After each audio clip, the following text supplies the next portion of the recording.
Filming from GenCon 2016, I'm here at the booth of AEG, where I am sitting with Clair, the designer of one of the most innovative games we've seen in a long time, Mystic Vale, the card crafting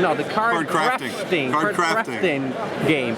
So thank you, John, for agreeing to chat with us. Of course. And so, first thing, my own curiosity, I'm sure many people are wondering about it. What happened? How did you come up with this insane idea of crafting cards during gameplay? Sure. So I wanted to come up with something that was very new, had never been done before. Where I started was actually trying to think about game mechanics, or specifically components. And can I use a component that's sort of ubiquitous in for gamers? Can I use it in a way that's never been done before, right?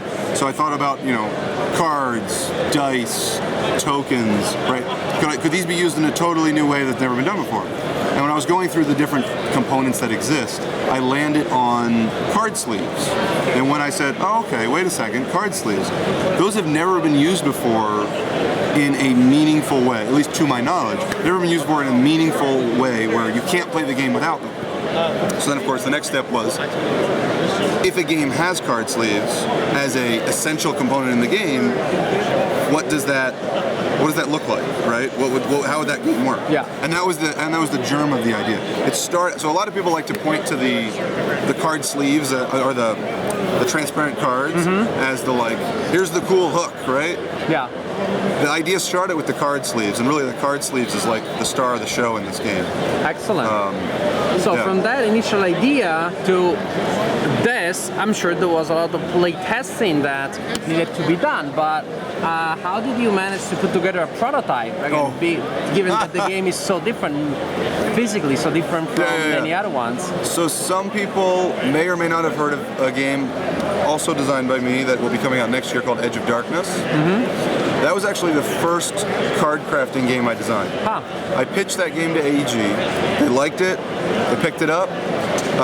They were going to publish that one first. I went to the drawing board and said, okay, this idea is cool, and I'll keep working on other games. And they suggested maybe we could come up with a more gateway-friendly game, type of game. I was like, oh, I'll see what I can do. Came back to them with Mystic Vale, and they said, wow, let's do this one first. And so we did.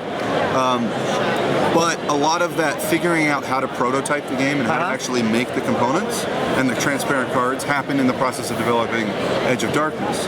And it was extra hard in Edge of Darkness because the cards are double-sided. So in Mystic Vale, I only have to make sure I got stuff on one side of the card. In this one, in Mystic Vale, it's just one side. In Edge of Darkness, I got to put it on both sides of the card. Oh, that's a double nightmare. Oh god. So I mean, I use transparent slips that I just buy in bulk sheets. Got to cut them into card shapes. Then I print on full-page label paper. Cut out the labels and then stick them onto the sheets. Wow. And it is a bear of a prototype to make. Yeah. It does sound like it. Yeah. I was wondering, I love the game. I gave it a very positive review, and everybody played it with was blown away by it. So I've only heard positive things about this game. I'm curious, is there anybody that saw anything negative about it? Did you receive any criticism? Sure. So I've filtered through some comments online. Most of them are positive, as you said.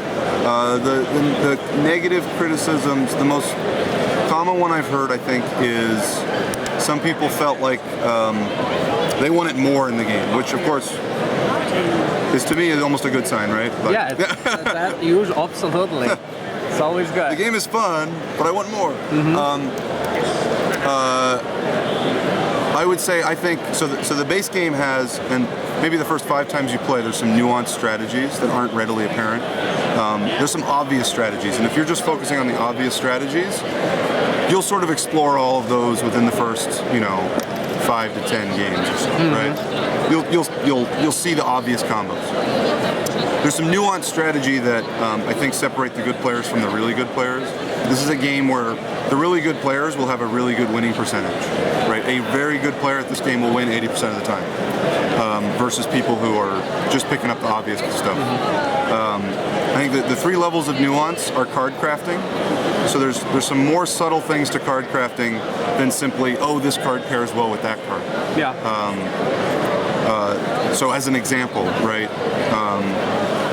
A good player will almost always leave himself 1 or 2 blank cards in his deck. Probably really two to 3 completely blank cards before they get to the end of the game, right? With the idea that by the time you get to the end of the game, you can have an 18 mana turn, right? And pick up 2 extremely powerful level 3 cards that combo really well. And you can have a really high probability of being able to get them onto the same card if you've left yourself a few blanks, right? Some people are filling up their blanks and they start losing spaces on their cards, and it makes it harder to get the big combos later. So that's what I do. So that's the obstacle I'm still working on. So if you and sometimes you do want to spread, right? But you don't want to fill up all your blanks. You want to leave yourself that possibility at the end of the game of creating a really big combo, so you can hit that 30-point turn to finish out the game, right? Yeah. When to push? So there's multiple levels of when it's a good time to push. The obvious one is, I want the extra mana this turn, right? The next most obvious one is, I get that decay off the top of my deck, right? Which means now I can cycle my deck faster. I don't start my turn with a decay. The really subtle one is, how many decay am I going to leave in my discard pile when I shuffle? So when I shuffle, those cards in my field aren't going to get back into my deck. So if I can leave 3 decay in my field when I shuffle, that means there's only 6 left in my deck. And I'm going to turn over my deck faster. So actually, even from the top of a shuffle when you're working through your deck, you want to almost pace out. I want to push this turn. If I push this turn, that means if I don't push the next 3 turns, I'll leave 3 decay in my deck. Or I'll leave 2 decay in my discard pile, as opposed to 1 decay. So some real subtleties there that snowball over the course of the game, which in this game is this game snowballs, which has a big effect.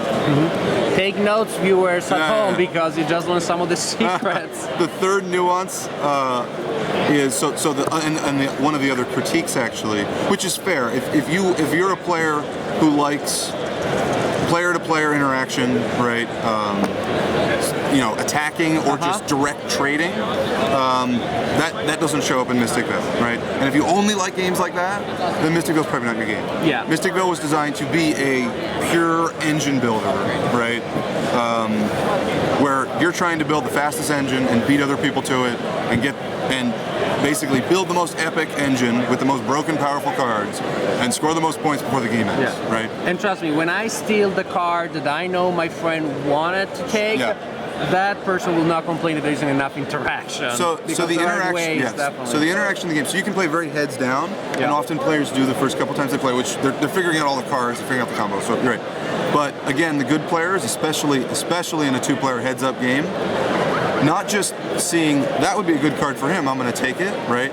But actually paying attention to what they've bought. They've got this many VP cards in their deck. That means the game clock has about this pacing to it currently, which means I can still pick up some engine cards now as opposed to go for points. I know they picked up this symbol 2 turns ago. It's going to come back up soon. I want to grab this symbol so it doesn't fit into that slot so they can't get that Vale card, right? And in a 4-player game, it's harder to pay attention to all of that, of course, but you can do some of it. And in a heads-up game, 1 versus 1, that can be the difference between winning and losing. Definitely. Now you mentioned your other design that was the original one, but now will we probably perceive as the sequel to? Sure. So can you tell us a little bit more about that one? Yeah. So Edge of Darkness is a much more involved game. It is. I've been classifying it as a medium weight Euro. It's an economics game. Medium weight Euro, driven by the card crafting system as the core mechanic, with some combat. It's not player versus player combat. It's the game throws monsters at the players, and the players are killing them in order to score points or avoid taking negative hits from the monsters. So it is competitive, not cooperative. Yes, it is not a cooperative game. It is. You can win the game without ever killing a monster, or you can win the game by killing a bunch of monsters. You can dabble in both. The game essentially comes with a whole bunch of modules. Every game you're going to play with 10 of a set of, 20-some modules. And every game is going to be, you're going to have to play a very different type of strategy every game based on what options are out there. and it's probably at its core, it's an economics game. Yeah. And when is that scheduled to come out? The exact schedule is unknown currently. I would say most likely, and what I've heard most frequently from the AEG guys, is GenCon 2017. Okay, sounds great. So a year from today, roughly. I'll be here. I'll be here looking for it. Thank you so much for this wonderful conversation about Mystic Vale and your current project. You bet. Thanks a bunch.